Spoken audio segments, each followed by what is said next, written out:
Eh bien, bonsoir à tous ou bonjour à tous, c'est Monsieur Kazitra. Là, dans la première partie de cette vidéo, on va se baser pour une personne qui ne souhaite pas monter son PC, qui veut juste, choisir ses composants et bien évidemment laisser des professionnels monter son PC et après le recevoir, c'est lui, bien évidemment.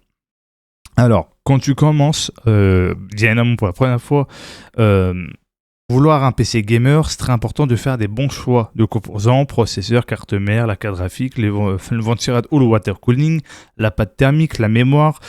Si tu veux un SSD SATA ou un SSD VME, ou soit bien évidemment une carte son externe, ça peut être par exemple une Go XLR ou autre, un bon boîtier et une bonne alimentation pour vraiment, selon ce que tu as comme composant et pour y avoir une longévité. C'est très important bien évidemment de choisir un bon refroidissement et surtout avoir une longévité parce que les water cooling, c'est pas forcément ce que vous pensez et des fois, c'est pas forcément conseillé pour la longévité, hormis uniquement pour, si tu veux, overclocker tout un config. Les water cooling peut être très intéressant, mais si tu ne veux pas overclocker, je te conseille tout simplement le ventirail. Voilà, je te dis au cas où d'emblée. Commençons par la carte mère. Pour moi, personnellement, c'est toujours mieux de commencer par la carte mère. Si tu es plus AMD, tu n'as plus confiance de chez Intel, tu prends AMD. Si tu veux avoir la nouvelle génération de chez AMD. Moi, personnellement, je suis sur les AM4. Et ce que je peux conseiller personnellement, c'est ATX et bien évidemment Gigabyte qui ont des très bonnes cartes mères. Moi, personnellement, j'ai une Aorus Elite. Après, pour cette nouvelle génération, vous prenez la Gigabyte B650 Aorus Elite AX V2. C'est une très bonne carte mère. Franchement, là-dessus, Gigabyte, je pense pas qu'ils vont vous décevoir. Après, en termes de processeur, ça dépend de ce que tu recherches. Si tu veux, par exemple, streamer et à la fois faire plein de choses, multitâches, etc., il faut rechercher ce que tu as besoin. Après, j'ai pu voir que beaucoup disaient vraiment le meilleur comparé à ce qui était sorti les tout premiers processeurs de la nouvelle génération. C'est les Ryzen 9 9950X. Apparemment, c'est les meilleurs pour le gaming. Sinon, tu as celle-ci. Ça dépend de ce que tu recherches. En parlant de quelqu'un qui veut vraiment tout faire, je te conseille ceux qui viennent de sortir, mais à un prix raisonnable. Et là, on va aller directement se baser sur un tout simple, par exemple. Ouais, voilà, celui-ci. Voilà. Un Ryzen 7 9700X qui est pas très dégueu, surtout en calculant, il a 16 threads, 8 cœurs, largement suffisant pour du streaming ou jouer aux jeux vidéo. Si tu veux vraiment avoir de la marge en termes de cœurs, tu peux prendre un Ryzen 9 si besoin, mais on va se baser sur quelqu'un qui veut pas trop non plus aller sur une config de ouf et qui veut juste geeker et faire de temps en temps des petits streams occasionnels ou des petites vidéos. Donc un Ryzen 7, c'est très très bien. En termes de carte graphique, ça c'est important de savoir laquelle qui va t'intéresser. Franchement, ce que je peux conseiller pour streamer et jouer, généralement pas besoin de prendre ceux qui ont 24 Go. Franchement, du 12 c'est pas mal. Sinon, je peux te conseiller, si tu veux vraiment pas du Nvidia, prendre de chez AMD pour que du gaming. Généralement, c'est une valeur sûre. Sinon, tu peux prendre du CSGO, ça peut largement te suffire. Ça dépend si les prix te vont très bien, par exemple 550. Après, si tu veux du Nvidia, si tu es un puriste d'Nvidia, par exemple, te base sur une 4060 Ti, qui est pas très dégueu, si tu peux te permettre. Tu regardes justement un exemple, si tu veux du Nvidia. Alors, on va chercher, au moins avec du 12, ce serait plus intéressant. Parce que généralement, quand c'est du 16 ou du 24, c'est plus cher que du 8 ou du 12. Je conseille généralement ceux qui proposent 12 VRAM, c'est très bien. Pour du gaming et jouer. Personnellement, c'est ce que j'ai, moi. Moi, personnellement, c'est pas une 4060, mais c'est une 3060 overclockée d'usine et qui fait du 12 VRAM, mais ça suffit largement pour pouvoir streamer ou jouer pour faire des vidéos, montage vidéo, tu vois ce que je veux dire. Alors si tu ne trouves pas par exemple dans les TI, essaie de voir directement dans les 4000 tout court. En gros dans les... soit dans les 4060 si tu veux pas des... un peu au-dessus. On va regarder. T'inquiète. Faut prendre son temps, vous en faites pas, c'est normal. Je vous montre comment vraiment ça se passe pour une personne qui galère. C'est toujours intéressant. Si tu ne trouves pas sur les... on va aller directement dans les 4070. Tu peux trouver... Ah voilà. On a trouvé quelque chose d'intéressant, mais je dirais plus... Voilà, du super, ça serait beaucoup mieux. Voilà. Ça peut être intéressant. Ah bah voilà, ça c'est intéressant. Bon, c'est vrai que le prix, c'est pas le même. Mais bon. C'est un exemple si tu veux vraiment une bonne config. Mais si tu veux pas du super, tu veux juste tout court, pas super TI. Juste comme ça, tu prends celle-ci. Ça suffit largement. Si tu veux vraiment pas trop. Si tu veux avec les 3 ventilateurs, c'est un peu plus grand, celle-ci. Ou sinon, tu veux vraiment la normale. Tu prends celle-ci. Voilà, on va prendre la plus normale. Celle-là, elle est overclockée d'usine. Donc, tu n'as aucun souci à te faire avec un refroidissement semi-passif. On va se baser sur celle-ci. Pour le processeur, vraiment, tu peux prendre un ventilateur qui est compatible AM5. Tu regardes vraiment si il est intéressant ou pas. Il a l'air pas mal. Ah oui, il est compatible AM5. Faut voir aussi les avis. Notre chat, c'est pas trop ça. Il est plutôt bien noté celui-là. Mais après... Ah voilà, les Thermal Reich, ils sont très intéressants aussi. On va prendre celui-là par exemple. Un blanc, bon, c'est pas non plus ce qui est intéressant. En pâte thermique, qu'est-ce que je peux conseiller? Moi, personnellement, j'utilise la Grizzly. Parce que c'est un ami qui me l'avait mis quand il m'avait réparé ma config, qu'on avait trouvé le problème. Il y a évidemment un manque d'attention sur le truc du BIOS, que j'avais pas fait tout correctement. Qu'est-ce que je peux conseiller? Ouais, 1 gramme. Ouais, mettre 5 grammes, ça suffit. Mémoire, qu'est-ce que je peux conseiller pour un gamer? 2 barrettes de 8, ça te fait 16. Après, si tu veux vraiment faire un peu plus du multitâche, enfin, malheureusement, ce que j'ai pu remarquer, ça c'est limite. Mais pour certains jeux, ça peut aller. Donc, ouais, que du gaming à la rigueur, ça va, mais il faut 2 barrettes à la rigueur. Mais si tu veux vraiment faire du streaming ou du jeu ou du montage, du 32, ça serait largement conseillé. Donc, je te mets celle-ci. Hein. Bon, sinon, je vais te mettre une autre marque plus intéressante. Keystone, Crucial, non. G-Skill. Ouais. Peut-être du G-Skill, ça peut être intéressant. Ouais, du Fury. Mais apparemment, j'ai vu que beaucoup de bien sur cette marque. Donc, on va essayer d'écouter un peu les avis en soi. Donc, ouais, voilà. Ah, ça va. Franchement, ils ont un prix plutôt raisonnable. Pas mal. Après, on va prendre ceux-là. Ça a l'air d'être intéressant. C'est plutôt pas mal. Qu'est-ce que je peux conseiller pour une personne? Alors, déjà, pour du Windows, je conseille un Samsung. Pour un jeu, si tu veux encore un NVMe, qu'est-ce que je peux conseiller? Tu peux prendre la même marque, hein, à la rigueur. Si tu veux vraiment un deuxième, c'est un exemple. Tu peux prendre... voilà. Un exemple tout con. Mais si tu veux vraiment que du NVMe, voilà, tu prends ça. Mais sinon, en vrai de vrai, je pense, si tu veux vraiment être tranquille, on va aller directement... Pas du P3, ça c'est pas conseillé. Voilà, je vais mettre du 500, ça serait pas mal déjà pour du Windows. Et voilà, juste pour ton Windows, si tu veux vraiment pas te prendre la tête et pas prendre de NVMe, Tu prends, voilà, un SATA.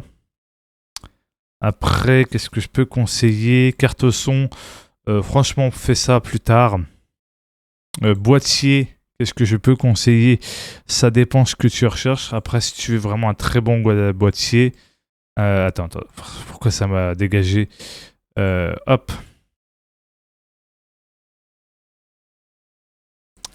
Ça a l'air sympa, celui-là, il a l'air de bien partir. Ouais, les avis, celui-là, il a l'air pas trop mal. Grande tour.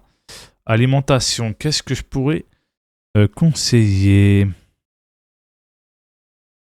En vrai, dans les 1000 quelque chose en termes d'alimentation, ça serait plus judicieux. On va descendre jusqu'à trouver. Surtout d'une bonne... Enfin, V3 bien évidemment. Si je peux trouver... Ouais, voilà. T'as celle-là, ATX3. T'as Corsair, voilà, la V3. En gros, en améliorant tout, en corrigeant des problèmes éventuels. Ok.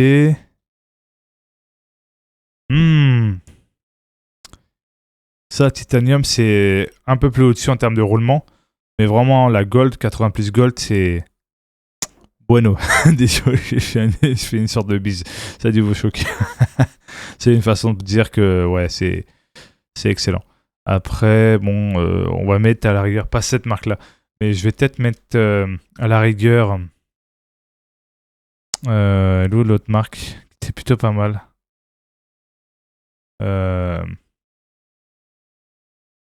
Alors, on va redescendre. Ah non, Riser, non, en alimentation, on va éviter. On va plutôt prendre des valeurs sûres. Je sais que beaucoup prennent Corsair, mais après,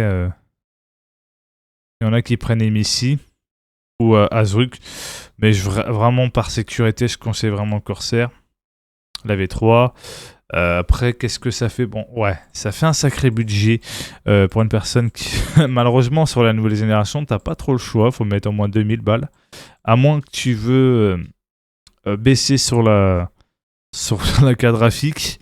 Mais vraiment, si tu veux vraiment jouer et streamer en même temps, c'est à peu près ça que je conseillerais le mieux, surtout avec les nouveaux processeurs. Après... si par exemple tu n'as pas forcément les moyens pour la nouvelle génération, on va directement sur Amazon. On va aller sur... allez, je vais montrer un petit peu. On va aller dans les M4 pour faire la différence pour une personne. Alors là, on va mettre ça. Voilà. On va mettre la même carte mère que j'ai pour AMD. Aorus. Voilà. Alors, moi personnellement, j'ai... Ah, la V3 est sortie. C'est vrai que j'avais pas fait gaffe. Moi, j'ai la V2. Mais la V3, je crois que ça améliore certains trucs, non? Ah oui, oui. Ah, ça change pas grand-chose, j'ai juste V6. Si j'arrive à retrouver... C'est un ami qui m'avait conseillé justement la Aorus Elite V2. Attends, je vais écrire Aorus, ouais c'est ça. Elite V2. J'espère que ça m'a pas coupé. Non, c'est bon. Alors, c'est celle-ci, je crois, il me semble. Alors, Aorus V2, ok. 3600. Série 1, support, ok. Voilà, c'est celle-ci. Alors, tu peux aller jusqu'ici. Attends. Ok. Je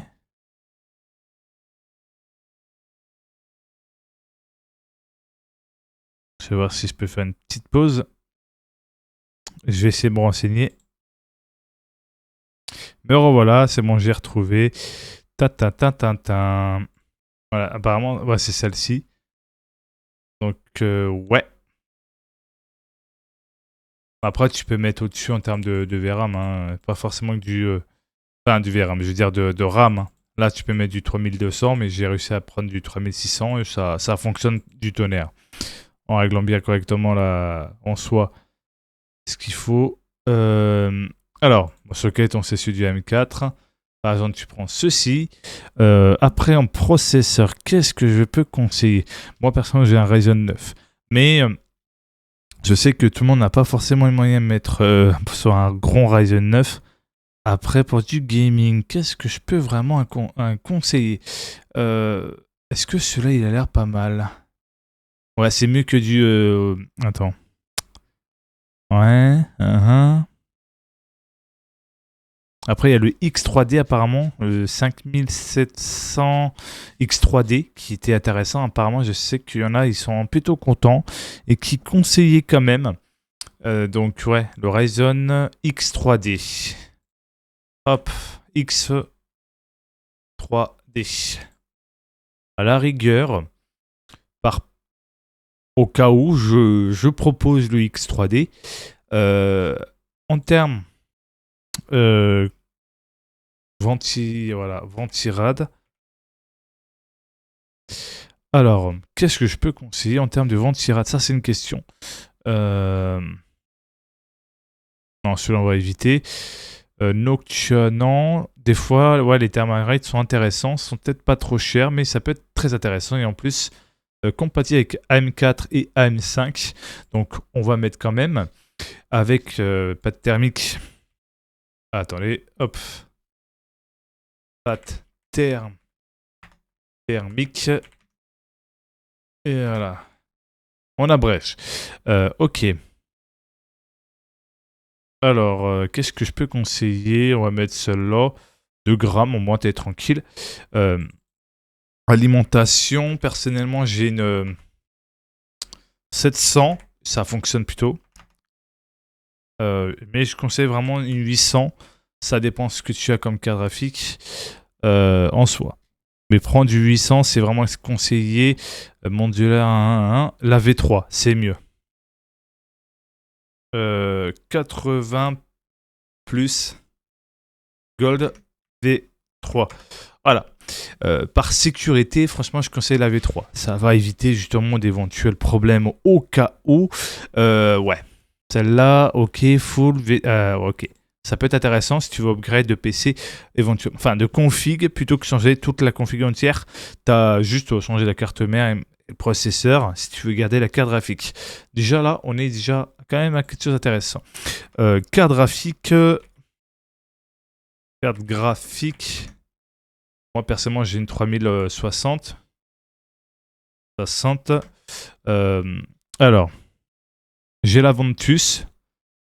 Si je dis pas de bêtises, on peut la retrouver. S'il y a encore sur... attends. Ventus.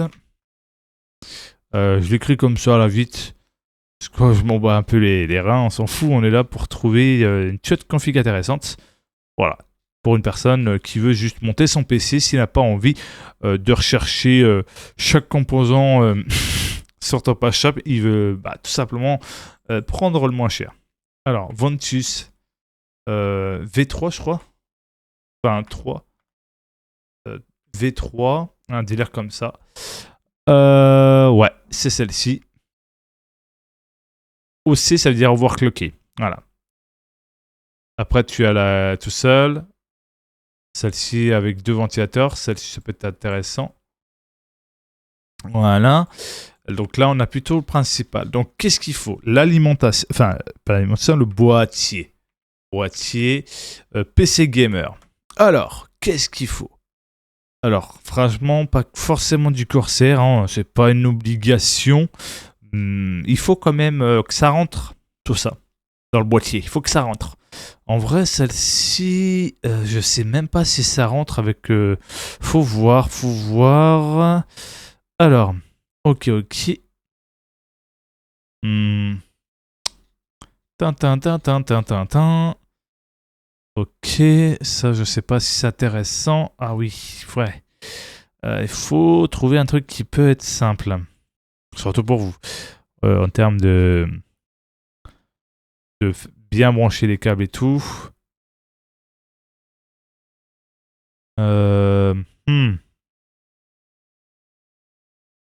Surtout que là, ça va être... après, est-ce que je peux conseiller? Qu'est-ce que je peux conseiller? On va revenir en arrière au pire. Pas trop ça. Ok. Des fois, pas trop le choix. Faut trouver, hein. Faut vraiment trouver. Est-ce que celle-ci, ça peut être intéressant? ATX, Mi ATX, ITX. Ouais. ATX, ouais, il peut rentrer ouais, à la rigueur. Prenez celui-ci au pire des cas. Hop, ça vous fait au total. Si vraiment vous voulez pas mettre 2000 balles, voilà. Au total, avec ce boîtier, ça vous fait au total 0,34,54 centimes en côté américain. Après, ça fait plus cher si tu vas au côté français, avec bien évidemment les frais de port et la TVA qui est de 20% si je ne dis pas de bêtises. Je ne sais pas si cette vidéo a pu aider certains ou certaines à trouver un petit peu la comparatif entre monter un PC ou soit le faire monter par des professionnels et le risque bien évidemment aussi. Alors après là il n'y a pas Windows, hein. Là c'est vraiment en mode tu payes juste la config. Après si tu veux vraiment qu'ils te mettent Windows, beaucoup ça fait cher pour ce que c'est, même en format DVD, en format clé USB professionnel, voilà, ça devient comme ça. Si tu veux vraiment brancher comme ça. Après, en soi, qu'est-ce que je peux conseiller? Honnêtement, c'est surtout voilà, clé Windows, Windows 11, pas cher. Alors, tu peux trouver littéralement des clés Windows pas chères. Il y a beaucoup de youtubeurs qui vous conseillent des clés pas chères, vraiment sur des bons sites en soi, mais faites attention surtout. Sinon, qu'est-ce que je peux trouver? C'est des discounts, ils vendent quand même. Ah ouais. Clé de licence numérique à vie. Ouais. Mais c'est pas forcément fiable. Des fois, tu peux te faire avoir avec ces discounts. Mais je m'en souviens qu'il y avait. Alors, ici, on peut trouver sur ce site-là, tu peux trouver largement. Je crois que c'est sur ce site-là. Ça, attendez. J'ai pas. Hop. Personnellement, moi, je prends généralement sur. Alors, on va voir sur un stand gaming. Ok. Attends. S'il le propose. Ouais. En version Home. Pro, 30 balles. Tu vois. Au lieu de 200, 30 balles. Mais franchement, il y a d'autres sites franchement, qui te proposent pour pas cher. Hein. En soi, au pire, regardez les vidéos des youtubeurs. Ils vous diront les sites de clés pas chers. Au cas de besoin. Donc là, je vous montre un petit peu ce que je sais en termes de sites pas chers. Mais faites attention quand même. Moi, personnellement, je vous conseille honnêtement de trouver des sites sûrs et certains. Et ne payez pas non plus la licence à 200 balles, 250 balles. Ça ne sert à rien. Après, tout ce qui est optimisation, Windows, tout ça, vous avez plein de tutos sur Internet. J'en ai fait aussi de mon côté, en m'inspirant aussi d'autres créateurs, etc. En tout cas, j'espère que cette vidéo vous a plu. N'oubliez pas de vous abonner, de mettre un pouce bleu, de partager, d'activer la cloche. Et surtout, bon game à vous. Bon courage à ceux ou celles qui débutent dans le gaming ou le streaming. Et surtout, j'espère que cette aventure de monter votre PC ou soit, bien évidemment, découvrir le gaming sur PC vous plaira. Ciao, bye bye.